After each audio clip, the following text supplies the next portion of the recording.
Hello, I'm Chris. And I'm Christian. And this is Echo On. And I'm yawning. No stretching. The True Crime Podcast. The True Crime Podcast. This is our second one of the day. Ooh, Just finished recording another one, but now we're going straight into this. Boom. Yes. Shaka laka laka. And this week's... Yes, it is a week. But this week's episode is... Miscarriages of Justice. Nice. That isn't about a lady called Justice either. No. Too much? Yeah. Sorry. We are talking about normally we talk about criminals. Now we're talking about not criminals. Not criminals. Well, at least not guilty of the thing. True, not crime. True, not crime. I mean, although, they might be. There are crimes, but just... These people may be criminals, but they didn't do the crimes of the criminal crimes that they're criming. Yeah, so it's basically, it's kind of a true crime tapas thing, but we're actually being quite specific in the subject matter here. Yes. We've basically got sort of a few stories each, and we're just gonna read them to each other. Well, I say read them. Read our own notes and from our memory. Yeah, and we'll put references and links. Why? In the description and everything, because plagiarism? We're not plagiarising. It's a hot topic. Hot topic. It's not a shit shop for young goths. No. Okay. Right. Well, should we just dive right in? Go on, crack on, Christian. I'll dive. Crack off a story. I'm going to crack off a relevant story from 1660. Go on, knock out a story. 1660. Yeah, quite a long time ago. From Christ. In August 1660, in a place called Charingworth, which is in Gloucestershire, in the Cotswolds in England. In England. In the UK. In the UK. In Europe. In the world. Not for long. But basically, it's about a guy called William Harrison, who was an estate manager. Billy H, yeah. He set off on foot for Charingworth from where the estate was. Walking like a mug, was he? Basically, yeah. To collect the rent owed to his master, you see. He never arrived back. So he went to get money. That's gone. Never came back. That doesn't seem to have gone well. I know. His manservant and son set out to find him. In a year when people have manservants. Was that two people? Yeah. Oh, it wasn't his manservant and son and his one guy. But they only found his Harrison's hat, shirt, and collar, which were bloodstained. I imagine the collar, because it's 1660, was a separate part of the clothing, not a ripped-off T-shirt collar. I think it was like a neckerchiefy thing or something. A neckerchief, but basically it was found between the main road, between one village and another. There was no body seen. Basically, the manservant then accused his... basically, the manservant was then looked at as being probably part of it, but he started accusing his own mother and brother of killing Harrison for the money. And he convinced the jury this by acknowledging that the idea had been his own originally, but, he's obviously telling the truth, because why would he admit to something like that? Yeah. No, I thought of doing it, but he said it was my idea. I told them, but they've obviously done it. I thought, I won't do that. So all three of them were hanged. All three. Not just one, not the two, but they literally, on his word alone, hanged all three of them. A trifecta. I know, but here's the rub. Oh, go on. In 1662, 2 years later, Harrison reappeared. He said he had been, this I don't quite understand, abducted. He said he was. I don't know why I'm talking like that. Abducted, he said he was. He said he was abducted by pirates, sold into slavery, and then escaped. Personally, I think he went to collect the money, got the money, fucked off, money ran out, he came back. Yeah, that's with an elaborate story. So that's basically it. That's there's a lot of things of people. It's called the Campden Wonder because people are like going, "It's fucking wonderful, that story." Did he say? Because I looked at this one as well a little bit. Was it that one when he said the guy that said my family done it? Yeah. They said that they'd chucked him in a pond or a lake. Yes. And, yes. That so is it. They drained it, and there was nobody there. Nobody at all. But yeah, basically there was originally the way that the manservant even came into it. A rumor was started that the manservant was called John Perry.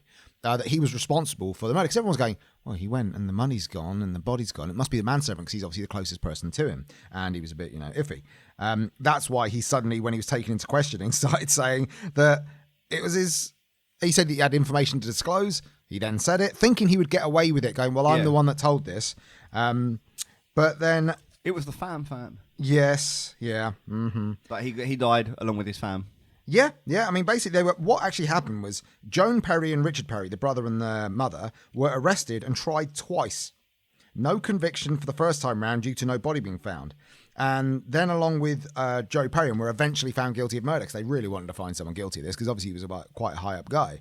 But then he turned up.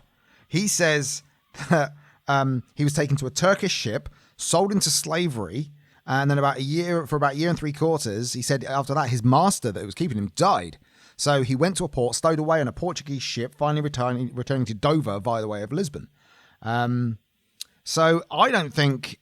I hope that's true, though. I hope it's true, but I don't think it is. And of the Perry family that got put to death... Steve Perry was not part of it. But the other brother, Joe Perry, left and went on to form Aerosmith. He did. He moved to Boston and formed Aerosmith with Steven Tyler. Mm-hmm. And Steve Perry was Journey. So all musicians in the family. Very, very good. But they're on it's a lesson to us all to don't stop believing. Oh, or something. No, yeah. But basically from that, there's been it's just in, I can't even think of the word. Hold on.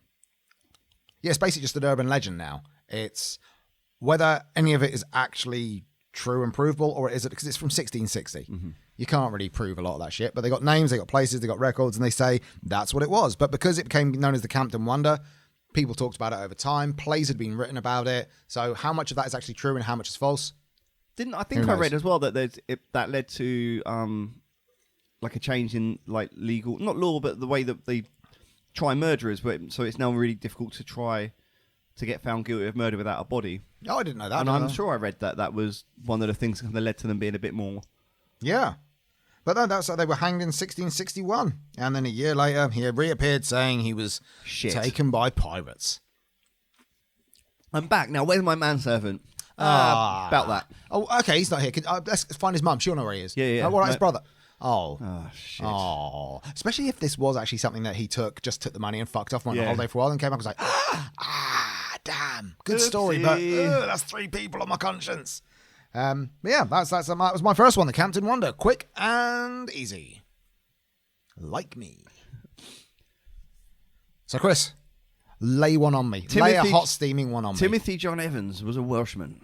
He was a Welshman? Well, that's all I need to know. So he was married to a lady called Beryl Susanna Thorley. Beryl. That's a big woman's name, that isn't is it? my nan's name, yeah. Is she a big woman? Yeah. Yeah. Yep. Does she listen to this? No, she can't use technology. She's very old. Good. But your mum's going to play us to her. It's my dad's mum, so mum will probably just laugh at Oh, fair enough. Big Beryl. Beryl the Peril. She's called Big Beryl. Do you call her that? No. Has she got anyone called Bertha? That's another big lady's name. Big Bertha's golf club. Yes. Anyway, let's go back onto the story. I'm stealing you away from it. Timothy Evans was a Welshman. Yeah, and their marriage, his marriage to Beryl, was characterised apparently by angry quarrels, exacerbated by Beryl's poor housekeeping and inability to manage the family's finances. Beryl, I've got to go to work every day. The least you can do is keep the house tidy and do all the finances. Yeah. Jesus. Is it too much to This ask? ledger is terrible. However, according to the article I'm reading, Timothy also misspent his wages on alcohol, and his heavy drinking at the time I don't think that's misspent. Exacerbated his already short temper. He knew exactly what he was doing when he was spending the money. That wasn't misspent. I've spent it again damn on booze. Apparently, they would have loud arguments that could be heard by the neighbours, and they would also sometimes get physical with each other. As in sexual? No, violently. Oh. Sexual violence? No, not sexual. I mean, maybe sexual violence, but not sexually violent. Not like... Okay. Anyway, in 1949, Beryl revealed to Timothy that she was pregnant with their second child. Oh. And since they were struggling financially, she decided to have an abortion. And after some initial What year was this, did you say? 49. Evans agreed. Several weeks later, in 1949, in November, Evans informed the police at Merthyr Tydfil in Wales. I'm going to stop you. The November. Not November, in the November. In November, the November of that year. Yeah. Could have been the November of another year. November of that year. So he informed police at Merthyr Tydfil in Wales that his wife had died of unusual circumstances. But did she do the housekeeping though? Not anymore. Not anymore. Okay. And he initially confessed, apparently, as well, that he had accidentally Really? killed her by giving her something in a bottle that a man had given him to abort the fetus. He then just... So basically... How trusting you? A guy goes up, just get a drink this. What is it? Aborted magic juice. Fucking arsenic. Yeah. So I'm wondering if he admitted it because he Felt guilty. He felt guilty because he's like, shit, maybe I killed her because abortion. So is that how she died, or just how he said she died? No, how he said she died. So was she poisoned? So, and he had disposed of a body in a sewer drain outside. Get the address. 10 Rillington Place. Oh, I know this. It's Christie, isn't it? So if anyone knows anything about 10 Rillington Place, it is Christie. John Christie, Yeah, yes. who, as it turns out... is a shit. Was a bit of a turd, yeah. Right, okay. When police examined the drain outside the front of the building, they found nothing and furthermore discovered that the manhole cover required the combined strength of 3 of us to remove it. When re-questioned, Evans changed his story and said that Christie had offered to perform an abortion on Beryl. Evans stated that he had left Christie out of his first statement in order to protect him, because abortion was illegal at that time in the UK. It is unbelievable to think in a first world country it is illegal for women to have a choice and control over what they do to their bodies. Oh, fucking hell, they're still doing it in America. Yeah, I was being facetious. Oh, right. Yeah. Oh, so I didn't get it. You and your feces. I didn't get it, sorry. We covered that story, didn't we, a few weeks ago on a previous episode about the True Crime Tapas, about the woman that was being charged with... Killing her baby because she started an argument and got shot by someone else. But she did get let off. Yeah, she got let off in the end. Cooler heads prevailed. Mm-hmm. So anyway, so he said what he said to protect Christie because abortion was illegal.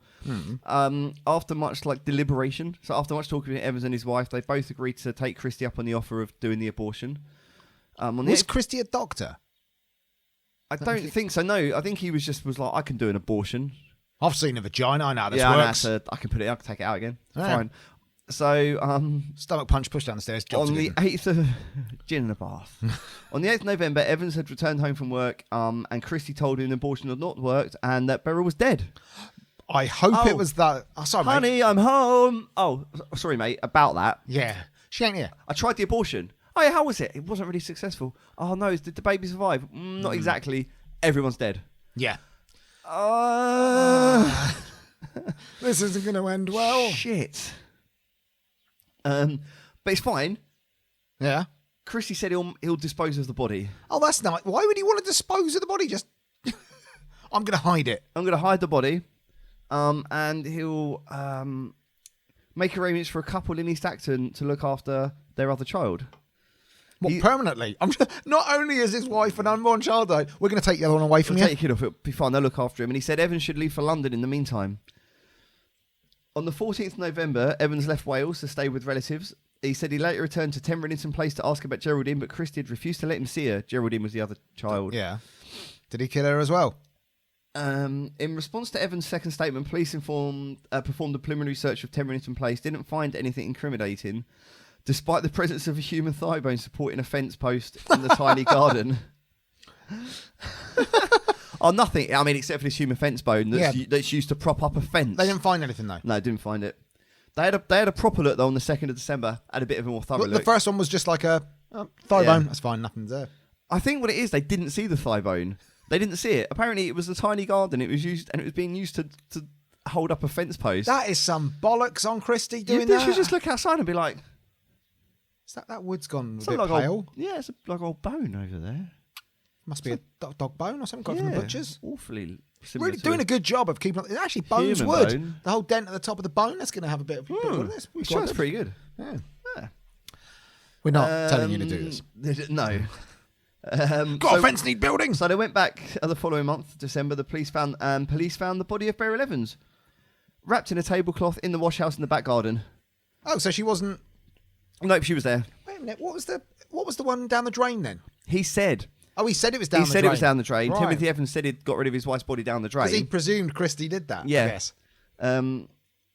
But she was down the back of the garden. Access to the locked wash house was only possible by using a knife kept by Mrs. Christie. Significantly, the body of Geraldine was also found alongside Beryl's body. Evans had not mentioned he had killed his daughter in either statement. Beryl and Geraldine had both been strangled. So he didn't even do the abortion. No. So the initial story is Timothy Evans comes and says, just to recap, and says, I've gone killed my wife. I gave her poison for an abortion and it killed her. The police go, The police, okay, where is she? Oh, down the drains. They went look for her. She wasn't down the drains. Okay, what really happened? Okay, Christy did an abortion. Christy did an abortion, and then he told me that she had been, that she had died in the abortion. He's going to get rid of the body. Going to send our other daughter to Acton, just outside London, to be looked after. Because I can't look after her because I'm an absolute tard. Yep. And they were like, right, police had a look. Eventually, after 2 looks, found her in the toilet or the washroom at the back of the house. This is a human body. And both had been strangled. So he hadn't even attempted the abortion. He just killed the mum and then killed the daughter and then hid him down the back of the garden. But how shit are the police? I mean, even a cursory look. Yeah. Open a door. All right, there's a bookcase, there's a table, there's a big thing wrapped in something. Forget that. There's a thigh bone. Forget that. We'll come back. We'll come back to that, yeah. We didn't see anything. Oh, what terrible police. Oh, that's actually awful. So what happened to him? What happened to Evans? So the initial confession, along with other contradictory statements Evans made during the police interrogation, had been cited as proof of his guilt. So he had never mentioned his daughter. But he they're saying said because all he these different didn't. thing. Yeah, because he contradicted himself. They went, "Oh, it's probably you." So Evans was put on trial for the murder of his daughter, and they just did the one. They just did the one trial of the daughter initially. Beryl's murder, which he was still formally charged, was not formally before the court yet because the evidence. It was the same evidence was being used, but they did it separately for some reason at that time. So he went to court. Although the allegation was dismissed by the court as fantastic, and Evans' solicitors had also warned him that it was difficult to prove, Evans maintained a defence throughout that he didn't do it and that it was Christie. Subsequent events were to confirm that he was not guilty and that Christie was indeed responsible. The other people he killed. However, Christie and Christie's wife Ethel were key witnesses for the prosecution. Christie said, "I didn't do anything. I know nothing about the abortion. I ain't done nothing." Governor, honest like. Oh yeah, and he gave detailed evidence about the quarrels between Evans and his wife. The defence came and tried to say, no, Christie did it, and they tried to come with evidence for it, highlighting his past criminal record, because he had criminal past of theft and malicious wounding, where he'd struck a woman around the head with a cricket bat, and his service with the police may have impressed the jury. The defence could also not find a motive for why a supposedly respectable person like Christie would want to murder 2 people. Whereas prosecution could use the explanation in Evans' confession as Evans' motive wanted to kill the victim. Basically, the case then came down to Christie's word versus Evans, and Christie was seen as an upstanding gentleman, and Evans was seen as a bit of a shit. So the trial turned against him. The trial lasted only 3 days. Much of the key evidence was omitted or never shown to the jury, and Evans was found guilty. The jury took 40 minutes to come to the decision. He had a failed appeal. What was the... So he had a failed appeal on the 20th of February, and on the 9th of March 1950, he had his sentence began, which was he was hanged. Oh, so his sentence began and ended really at the fast. same time. So he was innocent, and they hanged him. And the prosecution didn't even include most of the evidence. Yeah, and they didn't include most of the evidence. One important fact that was not brought up in Evans' trial was the 2 workmen were willing to testify that there were no bodies in the wash house when they worked there several days after Evans supposedly hid them. They stored their tools in the washroom and cleaned it out completely when they finished their work on the 9th of November. The evidence itself would have raised doubts, but they didn't. They weren't heard. Oh, wow. That's a lot more. Yeah. And obviously, we won't go into John Christie because... That's a whole other serial killer we'll do later on. We'll do an episode on that, but he killed a lot of people. And so this guy was executed when actually his wife and daughter... was strangled. Daughter was strangled by a serial killer.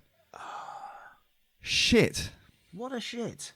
Yeah, sorry, we got through that. That was kind of long. I wanted to include a lot of details in it. That's cool. Right, so we're going to go now on to another person who we'll probably cover. And I don't know how to pronounce his surname, but his first name is Sergei Tkach. I think it's Tkach. Tkach. Tkach? I say Tkach. Tkach. All right. Sergei Tkach, who was one of the most prolific Ukrainian serial killers. Oh, right. He was his murders went from 1980 to 2005. Ooh. And he confessed after being caught for one. Yep. To over 100 killings. They could only prove that he killed 37 of them. Oh, only 37? Yeah, only 37. He basically took young women and girls aged between 8 and 18, and he raped, then suffocated them. This doesn't sound like a miscarriage of justice yet. Not quite yet, but then afterwards he had sex with their bodies. As he would. But the miscarriage of justice is they couldn't catch him. He was killing for 25 years, and as we know from the Chikatilo episode, which you can listen to. You can listen to in the archives. The police at that time did not like the fact that there was a serial killer at all in any of the Mother Russia. So they needed to quickly solve cases. They couldn't have, especially 25 years of 100 people going. So they started just randomly like coercing confessions out of people, just people who like, oh, they'll do. They're I can see that they're related. Much like I would imagine it's much like the Chikatilo one. They would find people who had like maybe petty criminal past, people that were seen as like no good, or sometimes not. And also the miscarriage of justice is more than blaming people and imprisoning them, because some of them he was convicted in 2005. He was caught in 2005. They knew for a fact he committed the crimes that other people were convicted of. Maxim Dmitrenko was imprisoned, even though it's still in prison, even though it was been known for several years that he'd been jailed for a crime that someone else committed. They kept him in prison, even though he had been in prison for 8 years until he was finally released in 2012. What? Yeah, he died in 2015, aged 39. I mean, poor guy. Worst one, Yakov Popovich. He was 14. Fucking what? 14. He was 8th grade at school when he was arrested for the rape and murder of his own cousin. He was only released in 2008, 3 years after Tkach's arrest. Jesus. So the miscarriage of justice goes well beyond. Yeah. These are 10 people in all that they arrested, convicted, and then didn't release straight away because they didn't want to lose face. So kept them in prison. And it's weird because even though they said, the prosecutor said the courts had clearly considered confessions but the problem is all of them were tortured out of the people. Yeah. A 14-year-old kid was tortured to confess. That's awful. To killing his own cousin. Yeah. I mean, even though long available methods of DNA testing was available at that time. DNA has been a thing for a while. They did testing, but they didn't apply it to. They didn't try it for any of these cases. They didn't include any DNA evidence, all confession based. But a lot of the others weren't really so lucky. There are some people that died in prison.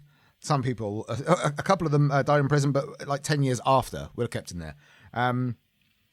They could have given pardon straight away, didn't. But this is a prime example of how the old Soviet mindset carried on. Yeah, because they still want it to be seen as having been a utopia. Yeah, and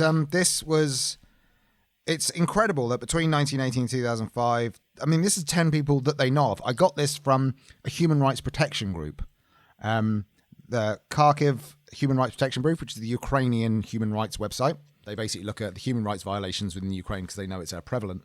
It's fucking shocking that many people, especially the 14-year-old kid. I don't know why that's worse than everyone else, but it is. Yeah. But I'd like to cover Sergei Tkach at some, even though the crimes are gross and disgusting, and it's basically very kiddie fiddler at some of it. It's such a big case that this is going to be like another Chikatilo. So please keep up that. And I had never heard of this person. Yeah, I'd never heard of him either. Yeah. Yeah. So that's mine. Depressing. Have you got something that isn't depressing? Well, nope. No. This is in 1906 in Chattanooga area in the United States. Oh, a guy called Ed Johnson. Around the area, there was heightened tension and what the press referred to as a black crime wave. You're talking about the colour of people, or is it just the colour metaphor? of people. It was black people and white people crime. It was, just. Oh, you mean them just being racist and putting it down to black people? Yeah. Oh, right. Okay then. Exactly. So within the atmosphere of this heightened racial fear, it's exactly what it says on Wikipedia. To be fair, I just took that. Are you reading from Wikipedia? I took that sentence because it was a nice sentence. I like the Ed Johnson case occurred within this atmosphere of heightened racial fear. I couldn't have said it better than that, so I thought I'd just use the sentence. Just do Wikipedia, it's fine. So this lady, Nevada Taylor, was attacked when she was walking home from a streetcar stop. Yeah. She was attacked, and she lost consciousness during the attack apparently. And afterwards, she said that she couldn't remember very much of the attack at all, and she knew that she knew the attacker was black. Apparently all she could remember was that the assailant had been a black man who approached her from behind and wrapped a leather strap around her neck. How could she tell it was a black man? Yeah, I don't know. It seems rather convenient. Was it at night time, and was he wearing a balaclava, and was she being a massive dick? Or was she being actually quite conscientious, and I'm just being reverse racism there? I feel that... I don't know. It's these kind of things you go, people, unless they haven't written up the evidence enough, but it always seems like, but then this was 1906. Yeah. So they're not going to really doubt it. And they're not going to have balaclavas. I don't think they were around in 1906, were they? Yeah, I'm sure they must be ski masks. I'm sure they would have been. The Hamilton County Sheriff Joseph Shipp, he led the search for the attacker. He arrested this guy called James Broadman, black man fitting Taylor's description of the attacker in the area. The next day, he arrested Ed Johnson after receiving the report that he'd been witness holding a leather strap near the streetcar stop on the night of the attack. 1906, leather straps were quite commonplace. I can't imagine it was that weird, yeah. Like horses. Yeah. On the night that Johnson was arrested, apparently a mob of 1,500 white Chattanooga metropolitan residents surrounded the prisons in an attempt to lynch him. 1,500? 1,500 white people surrounded the prison to lynch him. That's terrifying. Yeah. I've never seen 1,500 people in one place that isn't at a gig. Apparently, no, yeah. Because they thought there might be a problem, so they moved Johnson to Nashville earlier that day for safety, so he wasn't actually there, and he was going to be kept there till the trial started. And the county judge, Samuel D. McReynolds, spoke to the mob and promised swift justice through the legal system, and they reluctantly disappeared. Oh, excuse me, I just burped. Reluctantly dispersed. Lovely. So the grand jury indicted him on Johnson on January 26th, and Sheriff Shipp had both Johnson and Brodin, the other guy that he arrested, were transferred to jail in Nashville to await trial. The evening after the transfer, a mob approached the Chattanooga jail and demanded that Johnson be handed over to them, along with 2 other black men that had been accused of capital crimes. And again, the mob dispersed at the urging of several local business leaders, but not before causing significant damage to the jailhouse doors. That seems like a legitimate, reasonable response. Yeah, why not? Just smashing the doors. You've got him in jail and you're waiting for trial. Yeah. Nah, not good enough. Not good enough. Fucking mobs, man. They sent him. So Johnson went back to Chattanooga for his trial, which began on February the 6th, with Judge S.D. McReynolds presiding, that I'd mentioned previously. During the trial, Taylor, the lady that was raped, which, not to take away from that, a crime happened. It was awful. She shouldn't have been raped and beaten and stuff. She said that she recognised Johnson as the man who'd assaulted her by his voice, face and size, as well as the hat he'd worn on the night of the attack, as well as in the Nashville jail when she'd been brought to identify him. However, she repeatedly refused to swear that he was the assailant, stating instead that it was her belief that Johnson was the assailant. So he's like, yeah, it sounds like him, looks like him, and the hat's familiar. Will you swear on a Bible? No. Nope. I just think it's him, but I can't swear that it was him, but I think it was him. That sounds like reasonable outright there, like immediately. This is going to end up with someone being put in an electric chair or something, isn't it? The trial concluded 3 days later, and Johnson was convicted and sentenced to be put to death on March 13th. His defence attorneys considered the possibility of an appeal, but decided against it, believing it would be unlikely to succeed, and in any case, an acquittal might incense the public. That's not a reason not to do it. So they're like, well, we would let the truth out, but they'll be a bit angry. They might angry, and they might try and kill other people, so we'll just kill you instead. So the court-appointed attorneys decided not to pursue it, but 2 local black attorneys took up the case, and they did request an appeal, which was denied. So they went to the Tennessee Supreme Court and they filed a petition for a writ of habeas corpus for the United States at the Circuit Court in Knoxville, arguing that Johnson's trial deprived him of rights guaranteed by the US Constitution, blah, blah, blah. So they've gone through much the same stages you go to now. You go locally and you go up and you go up. Apparently the move was highly unusual, since federal courts were traditionally held to have no jurisdiction over state and criminal proceedings, which is quite interesting, because it was a state crime, not a federal crime. Federal crime, I guess, something like that.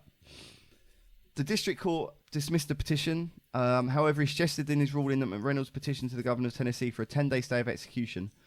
So they said, like, we're not going to follow this, but we'll give a 10-day stay of execution so we can follow up on any. Yeah, for the time for an appeal of the district court's decision, so they can say, look, we're not going to do it, but have a 10-day stay so you can appeal this decision, basically. A stay was granted by Democratic governor, taking the scheduled execution date to March the 20th. So it's just a stay. Like, he was still going to get put to death. So they met. The lawyer, took this day went to Washington D.C., met with U.S. Supreme Court Justice, and the circuit judge of the Sixth Court, which contains Tennessee. Oh, sorry, he's the judge of the Sixth Court that contains Tennessee. He agreed to have the Supreme Court hear the appeal, and on March 19th, the court ordered a second stay to allow this. So they've had a couple of stays, and they're being looked at. So they've done a really good job at this point. More than they normally would have been able to. Yeah, they got a long way.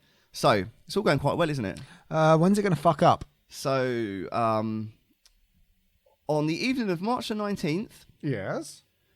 So in March 19th, at the prison, at the jail where it's being held, there's normally many guards around patrolling it. Yeah, of course it would be. But Sheriff... Unless you're Epstein. Unless you're Epstein. Well, yes, exactly.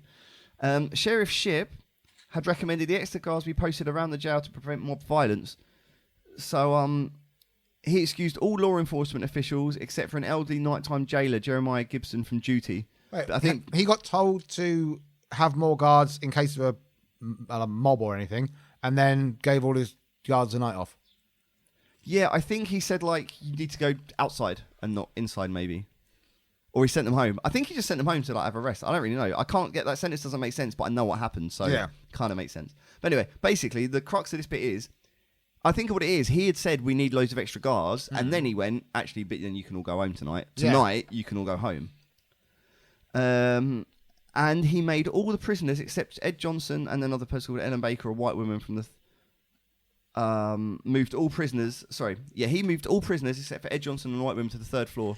So all of a sudden, he sent all the guards by one old guy home, and he sent all the prisoners up to the third floor, except for this Ed Johnson. A woman and a woman. And a woman, yeah. After this, a group of men entered the virtually unguarded jail between 8:30 and 9 p.m, broke through a set of 3 third-floor doors using an axe and a sledgehammer. It took nearly 3 hours. During this time, Shipp arrived at the jail and pleaded with them to stop their violence and allow the law of rule to remain in effect. He did not draw his revolver. He didn't get physically involved. When they became annoyed at his protests, several members escorted him to the bathroom and told him to stay there. Even though he had a gun on him. So the mob left Shipp unguarded. He didn't try and leave the toilet. And they got Johnson. They lynched him. They took him to nearby Walnut Street and hanged him with a rope hung over a beam outside. After Johnson had been hanging for over 2 minutes, several of the lynchers grew impatient and began shooting Johnson's body. According to one report, he was hit by over 50 bullets. One bullet severed the rope and Johnson fell to the ground. When he moved, one member of the mob, later identified as Deputy Sheriff, placed his revolver against Johnson's head and fired 5 additional shots. 5? Yeah. Bit of overkill. After this, another leader of the mob pinned a note to Johnson which read, to Justice Harlan, come get your N-word now. About a dozen men believed to include some of Shipp's deputies were actually involved in the lynching, while more spectators gathered around the jail and followed to the bridge. The measure was an act as a deterrent to the city's blacks that resided on the opposite side of the bridge, who walked to Walnut Street Bridge daily to go to and from. So it's don't come near here. Fucking hell. Yeah, it's horrendous. Did they ever find the person that raped her?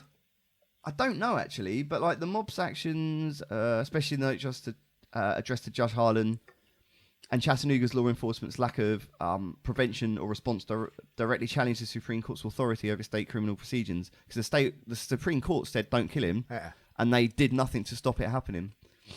Bloody hell. Sheriff Shipp and several other men were convicted of contempt of court. Shipp and 2 others were sentenced to 90 days imprisonment, and 3 other defendants were sentenced to 60 days. For killing a guy. In the court's words, Shipp not only made the work of the mob easy, but in fact aided and abetted it. However, when he was released, he still swore his innocence and was welcomed back like a hero. Threatened with violence, Johnson's 2 black lawyers had to leave the state, never to return. But in February 2000, nearly 40 years later, Hamilton County criminal judge Doug Meyer overturned Johnson's conviction after hearing the arguments that Johnson didn't receive a fair trial of an all-white jury, and the judges refused to move the trial from Chattanooga, where there was much publicity about the case. Is there any chance he did do it? Yes, but we don't know, and that's the point. It was a miscarriage of justice because they didn't follow procedure. But the whole thing is just awful. That was another long one. I'll do a short one there. I'll go on to my next one. Is about Barry George. For our English listeners, you'll probably recognise who this is. Basically, I'll tell you about Barry George first, then we'll go into the actual crime. He's had an IQ, or has an IQ of 75. He has Asperger's. He has epilepsy. He has ADHD and brain damage. He also has personality disorder, which during his life, he referred to himself by different names. The first one, let's say he called himself Paul Gadd, which is the real name of Gary Glitter. Gary Glitter. In 1980, he obtained false warrant cards while posing as a policeman and got arrested. And in court, he turned up in the glam rock costume, saying his name was Paul Gadd. He also called himself Jeff Lynne. From ELO. From ELO, yeah. He called himself Tom Palmer, an SAS man. He called himself Steve Majors, as in the $1 Million Man, a stuntman. And he also said he was the 1980s karate champion winner. And the other one was Barry Balsara, Freddie Mercury's cousin, which is the one that most people know it for. Basically, the TV presenter Jill Dando was murdered outside of her house. And all of a sudden, the newspapers went fucking haywire. This was because huge news. Yeah, I mean, he was basically... This was in 2000. And all over the news, they had this one suspect because he had a history of stalking. He hid in the grounds of Buckingham Palace in camo just so he could see some of the royals coming out. Wasn't going to do anything. He was fucking weirdo. Really was. He's obviously has a lot of mental issues but was not proved necessarily to be a danger to others like the media started making out. They were saying, oh, he's obsessed with celebrities and guns. Like most people most Americans are obsessed with celebrities and guns. It's not a reason to put someone away. Even though he was... so all the papers were basically saying, this is the guy that killed him, this is the guy that killed him. He was sentenced and found guilty. Yeah. And they were saying because they found some gunpowder residue in his pocket. Mm-hmm. He had some gunpowder, but we know he was obsessed with guns. Yeah. So he was put into prison, but then they found out 8 years later, in 2008, when he was eventually released, because witnesses had placed him 20 minutes after the assassination, much farther away than he could have got to. Right. So they were saying, no, he was basically had other witnesses saying, no, he definitely was not there at all. But also didn't have the mental capacity to be able to plan the murder as much as it didn't take. That's what I remember hearing about was that side. Basically, what happened was, outside of her house, someone shot her at point blank range on the left-hand side, on her left temple, pushed so hard against her head, pulling the trigger muffled the sound. None of the neighbours heard the gunshot. It's a method used by the Serbian assassins. Yeah. And the popular theory is that Slobodan Milosevic ordered her assassination because she was getting heavily involved in the Serbian troubles and being very vocal about his role in massacres and genocides. Like in the UK, she was a big celebrity. Like she was, and she was taken seriously as like a news kind of reporter because she hosted a program called Crime Watch where they used to reenact crimes to try and find witnesses. So she was a lot more than just a daytime TV presenter. Yeah, yeah. And that was my introduction to true crime. I used to love watching Crime Watch as a kid. But it's like the fact that they picked on someone who had a lot of issues anyway. If he did do it, they vilified him to the point of ignoring the fact that he had mental disorders that means that he shouldn't have been treated like a normal prisoner. Yeah. He was basically vilified in the media. Everyone started saying how he did it with no evidence. Yes, he had a history of stalking, and to be fair, that's a consideration. Yeah. But without evidence, you can't do that. Like, yes, he had a massive personality disorder, but then they started mocking the fact that he had a personality disorder by taking the piss out of him for calling himself Barry Balsara, Freddie Mercury's cousin. Like, yes, it wasn't true, but he's got mental health issues. But the lack of humanity in this, obviously they want to vilify someone, and because this was a beloved TV personality, of course you want to vilify someone, but at least vilify someone who is known 100% to have done it. But in the fact that the media then guided the courts, like all they do, they'll guide the courts, and he was found guilty. The fact there was no pause to go, wait a minute, no, there's no way he did it. He couldn't have done it. Like, he doesn't have the mental capacity to plan it. How would he have got that gun, and how would he have known not to? It's like there's so many considerations in this case that is just awful. Not saying he's a nice guy, he might not be. No, like there was a good documentary, and you can see like I felt really sorry for him when he was interviewed, but I also was like, you're not like a nice person necessarily. But no, I mean, he was doesn't always make you a murderer. He's portrayed in the press as being an oddball, a loner, and a very big obsessive. But because there was no conclusive evidence, I don't know how they could get away with branding him a murderer before the trial. He was found guilty way before he was at the trial. It was basically a tiny speck of gunpowder. It wasn't like a whole load of it. No. Because it was unreliable evidence. Because it was not, and that was the only non-circumstantial evidence used to convict him. The rest was, he's a loner. He has a history of stalking some celebrities. And even though it was the same type of gunpowder that was found on Dando's body, it could have come from any source. Yeah. Which is, and since the weird thing is, he's lost 2 compensation claims against his wrongful conviction. Yeah.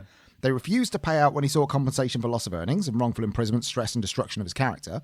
And then he lost a legal battle in 2013 because he was a victim of miscarriage of justice. And the court both times said no. But they have now the courts have opened up a way for him to claim up to $500,000 for lost earnings and wrongful imprisonment. So we'll see that. Basically, he's now, in 2015, he protested alongside 4 other men against the tightening of the criteria for compensation in so-called miscarriage of justice cases. Because obviously, if this is the courts being awful and breaking their own laws and wanting to close cases because of public demand. Yeah, this was so high profile. They would, they would have been under a hell of a lot of pressure. But they have to ignore that pressure and do their job. Yeah, it's not for them to bend and fold under pressure. And here they didn't. But he turned up to court in a glam rock costume and called himself Paul Gadd. They knew it wasn't. They knew who he was, and he turned up in 1980. I'm Paul Gadd. It's like, you're not. No. You're Barry George. Barry George. I'm Gary Glitter. No, you're Barry George. You've got 2 first names. You're Barry George. Yes. Is Barry short for anything? Was Barry just Barry? Barriston. Barriston, okay. Barryanda. Baristifer. Barryani? Barryani, yes. Yes. Well, that was my one. Jill Dando murder, Barry George, Paul Gadd, Jeff Lynne. That is still unsolved. It is still unsolved, and they do, as I said, they believe it was the Serbian assassin. Which, to be fair, looking at all their reasons behind thinking that, makes perfect sense. Yeah. But again, don't vilify Serbian people. I mean, vilify Slobodan Milosevic. He was a piece of shit. But don't vilify everyone before you've got all the facts. Yeah. That's it. Let's hold judgment. Right, so on to the next one. Christopher. So this is It's a zhuzh. Oh, that's nice. Victor Nealon. Victor Nealon is a former postman, British guy. He was convicted in January 1997 of the attempted rape of a woman who leaving a nightclub. So he was sentenced to a life term in 98, and he was refused parole because he wouldn't admit his guilt. He maintained his innocence throughout the entire time. He was denied legal aid. Yeah. Which is what we give to people in the UK if you can't afford a lawyer and stuff. It helps you, to defend yourself and stuff like that. But he was denied legal aid. He was denied parole because he protested his innocence. And they recommended a whole life tariff because he wouldn't admit guilt. Really? Yeah. If he said, I did it, he would have got less time. Oh. He... Multiple times they kept saying, no, we're not looking into it, we're not doing this, we're not doing that. He said he wanted the CCRC, which is the Criminal Case Review Commission, to examine his case, and they kept saying no. They turned him down twice. They said, we won't review it. He wanted them to get more information about the forensic evidence that was presented at the case. Victor Nealon, he said that the CCRC requested the information from West Mercia Police in the end, but they failed to ask for more questions when the force said a file of evidence had been lost. So they went to he requested from the powers that be, can you go get more evidence on the forensic stuff? Yeah. They went to West Mercia Police, and West Mercia Police said, we've lost a file that contained all this all this evidence, and they didn't push it. They didn't question it further. They didn't say, well, can you look for it? Where, what's the chain of evidence with it? Where's it been? Where's it gone? And what happened was, so he said, I depended on people in that position to research paperwork, and they didn't do it. He finally got his conviction quashed in 2013. Oh, fucking hell. He served 17 years. That's 1 or 2 years. He served 17 years, which is 10 years more than the recommended tariff. The recommended tariff for the crime he got was 7 years. How come he got 10 more? Just because he wouldn't admit guilt. He wouldn't say I didn't do it. He didn't show any remorse and admit it. But even a murderer can spend the entire his jail sentence saying, "I'm glad I did it. I'm glad I did it. I'm glad I did it." When you finish your crime, you can let out of jail. You don't get kept in jail for not being a dickhead. But yeah, they gave him a discretionary life sentence. He had a life sentence, which means I think the discretionary one is basically like, we'll keep you as long as we want to keep you for. So he served 17 years. And eventually, his defence team discovered an unknown person's DNA on the clothing of the lady that was attempted to be raped that wasn't disclosed by West Mercia police. So after all those years, and after he was failed over and over and over again, and 17 years later, it was finally quashed because his own defence team found DNA that West Mercia police didn't disclose. It's awful. It's another fucking thing of the police being dickheads. And you know what else? What? Insult to injury. Insult to injury. The Ministry of Justice turned down his claim for compensation. Said not getting compensation. And they demand that he paid a £2,500 costs, claiming the DNA analysis did not show beyond reasonable doubt that he didn't commit the offence. But it did. It showed he didn't do it. Hence he got let off. At the very least, it showed he might not have done it. But either way, they didn't follow procedure. He's spent 17 years in prison. They haven't given him any compensation and charged him £2,500. How's he? That's nice. With the money he's earned while he's been in prison for 17 years. Like, where's he going to get £2,500 from?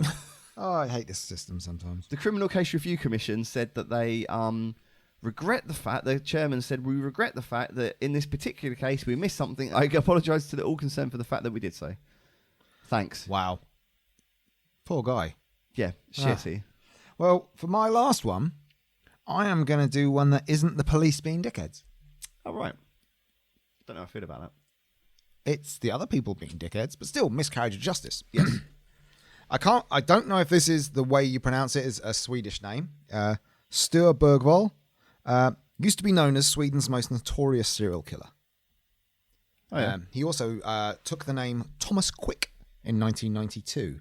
Shortly before confessing to a crime spree that went back 3 decades, tally of 39 murders, and he was eventually convicted of 8 of them. Now, he was in a psychiatric institution called SATA, don't know how you pronounce it. It's basically likened to Broadmoor in England. Yep.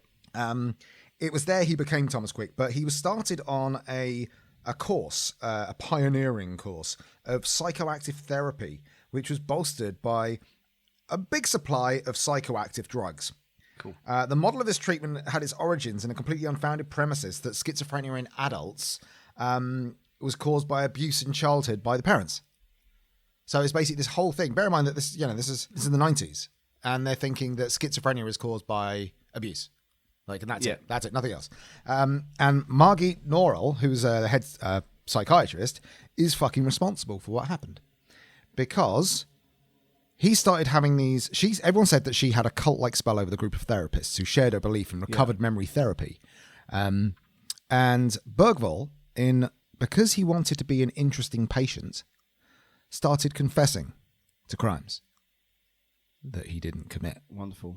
And he knew the worse the details were, the more they seemed to completely eat it up. Oh. Then they went to the police, told them, and he then had to go find the bones of the people that he said, "I know where the bodies are." Never found one of them. Also, the details of the murders he gave were wrong. Like he was saying, she had this girl, she had long blonde hair, and she had short black hair. Yeah. Like it was, even though there were so many inconsistencies, all these professionals were saying, no, it's right. It's just his memory. They're recovered, so they're not going to be right, but he knows he killed them. So they convicted him. But it turns out they quashed all of them because it turned out he didn't do any of them. None of them at all? Not one. Not one in the slightest. Well, basically, he got let off from all of them because, some of them he couldn't have been there. Some of them had someone else's DNA. Another one he had no idea and got all the details wrong. He literally did this because of the psychoactive therapy he was on, and they were pushing him to do it. There's a book that came out by the Swedish journalist Dan Josefsson called The Strange Case of Thomas Quick, the Swedish serial killer and the psychoanalyst who created him. The Swedish chef. A Swedish chef. But looking at why he did it, the journalist at the beginning of the book has a quote saying, "Loneliness seems to be such a painful, frightening experience that people will do practically anything to avoid it." So the police believed, because all the psychiatrists saying, no, this is true, and saying this new therapy has proved it, it's really, it's great and all that, even though it's completely disproven, the police ate it all up. He was convicted with no evidence. None. Because all of his confessions were wrong. So they couldn't say, they say he confessed to it, but all the details are wrong. Forget about that. Yeah, But yeah, he was released, eventually released.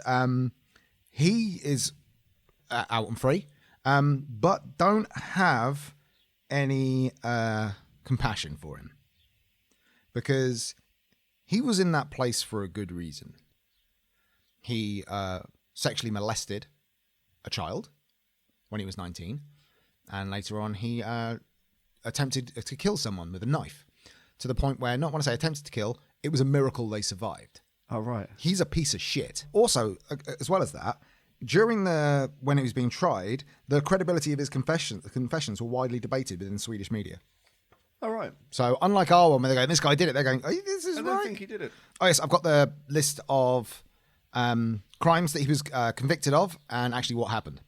The first one in 1976, when he was sentenced in 1994 for it, there was no forensic evidence except for the confession. So the sentence was quashed in July 2013. The second one was from 1980, sentenced in 2001. There was no forensics except for a confession. Sentence was quashed in March 2012. A couple of people from 1984. He was sentenced in 1996. There were no forensics, but Quick gave information regarding the facts that had never been disclosed to the public. His confessions were later questioned.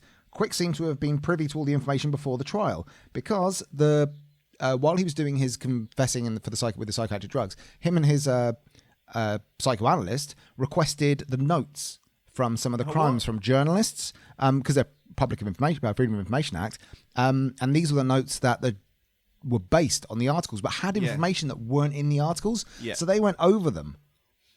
Like, I don't think the psychiatrist thought that she was creating a monster. I thought she thought, if I show him this information, it will jog a memory. Yeah. Because she was just shit. There's another one, 1988. He was sentenced in 1997. No forensic evidence, but statements included in Quick's testimony, such as his incorrect guesses at the murder weapon. In the police interviews, he guessed a camping axe, a spade, a car jack, before arriving at the correct answer, a wooden club. The incorrect guesses were not mentioned in court. The sentence was quashed in 2010. The next one in 1988, and he was sentenced in 1998. So all these murders, they were sentenced separate years. It wasn't one big thing. It was like, got convicted of one, next, he was done for another one. Bone fragments presented at the forensic evidence turned out to be hardboard. Yeah, sentence was quashed in March 2011. Yeah, not even bones. The remains that they convicted him on was hardboard. They didn't even check properly. Yeah, the next one from 1981, he was sentenced in 2000. No forensic evidence, sentence was quashed in 2012. And the last one from 1985, no forensic evidence, he had the confession, and the semen found in the victim didn't belong to Quick. For fuck's sake, it's not even... not even remotely him. Yeah. And that was quashed in 2012. So all of these things weren't quashed at the same time. It's between 2010 and 2013 that they were actually quashed. Which I found really fucking weird. So he was released from the Institution for the Criminally Insane, which it was called. And most of the treatment plan has been made confidential and subject to secrecy, as demanded by the courts. However, from the uncensored portions of the press of the release, it's apparent that Bergvall had not taken medication for several years and has been assessed as not requiring any anymore. So they think he's better. Even though he's a pedo scum. Yeah. Yeah, that's mine. It's definitely worth mentioning that just because these people weren't found guilty of these specific crimes, it doesn't mean they were found innocent necessarily. Yeah. That, like Mr. Quick you just talked about, he did commit crimes. He's got mental illness. And that guy that you talked about, the rape of the girl, he might have done it. He might have done it. I think what's so important isn't it, is just remember that we have to follow procedure. It doesn't matter what you're baying for blood and you want someone to be found guilty of this, and terrible things have happened to people that don't deserve it, and there's some terrible people around. But that's why it's so important to follow, because if you don't follow the correct protocol, not only might an innocent person be locked up, a guilty person can be set free because you haven't followed. A technicality, has caused a murderer, a serial killer to be set free. And just because the public or anyone else demands there to be an answer doesn't mean there is going to be an answer. No. It's where you have to follow. It's not one of the issues with the Madeleine McCann case, and this isn't going to be going off on one about who did it or who didn't do it or whatever. But like, there's definitely issues with at the very start of it, and it gives us more questions, like the fact that Yeah, the Tapper 7 were given time to sit and talk, and they could figure out their timeline. It doesn't mean that they're lying, but you need to get rid of that question. Yeah. It puts a question that's unnecessary. You know, it's that kind of thing that you need to... The police and the courts and that need to follow properly and give everyone the same right and treat everyone the same, because... I mean, even if you know for a fact that someone did it, if you don't have the evidence... Yeah. Sorry, you don't plant the evidence, you don't make up the evidence. Exactly, because they can go free and they've done it. And you fucked And then, it for especially everyone. if you're in a country that has double jeopardy, if you get let off with a crime because of something you fucked up, they can't be charged with it again. You can't be charged with that again, exactly. It's a bit and stupid. other people could die. Yeah. Also, should we end this? Let's recommend a podcast you've been listening to recently, and I'll do one as well. Well, I'll do mine first. So you're looking at your phone to find the best one. I'm going to do one by, I don't know if any of you have seen This Is England, which is a phenomenal British film. The podcast is from two of the actors from it, Thomas Turgoose and Andrew Ellis. It's called Overrated Everything. It's not true crime at all. It's just a quintessentially British program where they talk to their friends about things they find overrated. All right. I'm specifically going to mention one episode with the actor Stephen Graham, which I heartily laughed at the whole way through, where he talks about his how he finds fine dining to be overrated. So I'm recommending that to people. Chris? Cool. I have got one called that I've just listened to. It's like a limited run one. They've got it's just finished. It's only 6 episodes, so it's like a kind of. It's called Room 20. And this is and I always say the whole thing, because each episode isn't overly long. Each episode's only about 20 something minutes long, and it's 6 parts. Oh, fair enough. It's not true crime. For more than... Oh, that sounds a bit like it's at the start. For more than 15 years, this is the description of the introduction episode. Yeah. For more than 15 years, a man named 66 Garage would lay unidentified and unconscious, or so everyone believed. It's reported, written and hosted by reporter Joanne Farian. So the broad thing is this Mexican guy who they believe was maybe an illegal immigrant, was in a car wreck in the States. Yeah. Ended up in kind of like a coma or whatever. Didn't have any documents on him. No one knew who he was. And he was just laying in this hospital room in San Diego for 15 years. And they called him Garage 66. And that's the thing. There were stories about why they thought it was. And she kind of gets to the... And she's looking into like who she goes through and she's trying to find out who he is, try and find out his story, try and find out family, and it's just a really interesting thing because you hear about her and her motivation. She kind of starts thinking about, why am I so involved in this case, and there's some or this thing, and why am I coming to this care home at like every day or like for weeks on end? And it's just a really well told, interesting story, a real life story. Oh, that's nice. And it's just kind of cool. It's kind of interesting. Cool. 6-parter. It was really good. Well, I do have a last minute thing. Go on. Andy, this is for you.